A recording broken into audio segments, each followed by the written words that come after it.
अमरावती जिल्ह्यातील जिल्हा रुग्णालयामध्ये घडलेली जी नवजात शिशूंच्या अतिदक्षता विभागामध्ये लागलेली आग, ती घटना या महाराष्ट्राच्या प्रत्येक व्यक्तीचं मन सुन्न करणारी आहे। त्याबरोबरच या महाराष्ट्राच्या आरोग्य व्यवस्थेवर एक मोठं प्रश्नचिन्ह निर्माण करणारी आहे। कारण गेल्या अनेक दिवसापासून या आरोग्य विभागामध्ये अशा काही घटना घडत आहेत की यांच्या बेजबाबदारीपणावर त्या ठिकाणी प्रश्नचिन्ह निर्माण होतं। खरोखरच आरोग्य विभाग हा लोकांचे जीव वाचवण्यासाठी आहे की लोकांचे जीव घेण्यासाठी आहे, हा प्रश्नसुद्धा त्या ठिकाणी उपस्थित होतो।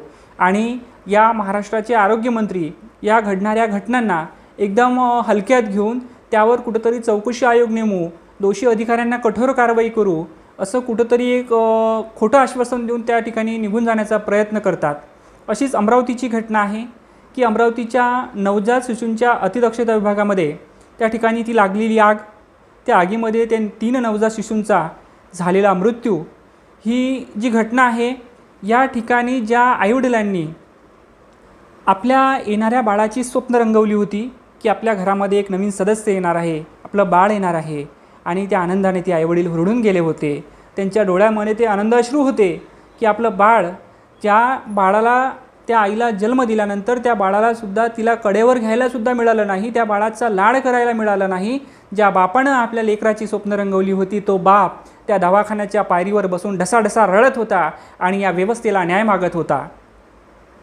ज्या बाळासाठी मी अहोरात्र कष्ट केलेत, ज्या बाळासाठी त्याचं शिक्षणाची, त्याच्या भविष्याच्यासाठी मी अहोरात्र कष्ट केलेत आणि त्याचं भविष्य कुठेतरी उज्ज्वल व्हावं यासाठी मी पै जमा केला, असं तो बाप त्या ठिकाणी बोलत होता। आणि या व्यवस्थेने माझ्या बाळाचा जीव घेतला, असंही तो वडील त्या ठिकाणी बोलत होते। परंतु या व्यवस्थेला, हे जे पाषाण हृदयी व्यवस्था आहे, त्या व्यवस्थेला त्या ठिकाणी त्यांना पाझर फुटला नाही आणि फुटणारही नाही। कारण की गेल्या अनेक दिवसापासून या घटना घडत आहेत। या ठिकाणी मुख्यमंत्री महोदय त्या ठिकाणी सांगतात की आम्ही चौकशी आयोग नेमू, त्या ठिकाणी दोषी अधिकाऱ्यांवर कठोर कारवाई करू, परंतु त्या चौकशी आयोग नेमून दोषी अधिकाऱ्यांवर कठोर कारवाई करून ती बाळं वापस येणार आहेत का? त्या आईवडिलांचं हिरावलेलं स्वप्न तुम्ही परत देणार आहात का? हा सुद्धा मोठा प्रश्न आहे। म्हणून या राज्याच्या मुख्यमंत्र्यांना जर या राज्याच्या जनतेची काळजी असेल तर त्यांनी या बेजबाबदार आरोग्यमंत्र्याचा राजीनामा घ्यायला हवा। नाहीतर या आरोग्य व्यवस्थेवर प्रश्नचिन्ह निर्माण होईल की ही आरोग्य व्यवस्था नेमकी या लोकांचे जीव वाचवण्यासाठी आहे की जीव घेण्यासाठी आहे।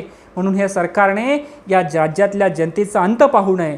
तिकडे ते आदिवासी विद्यार्थी त्या ठिकाणी रस्त्यावर उतरतात, जीव जायपर्यंत त्या ठिकाणी ते उपाशी राहतात, परंतु या सरकारला त्यांची काळजी वाटत नाही। या राज्यातला शेतकरी सुखी नाही, या राज्यात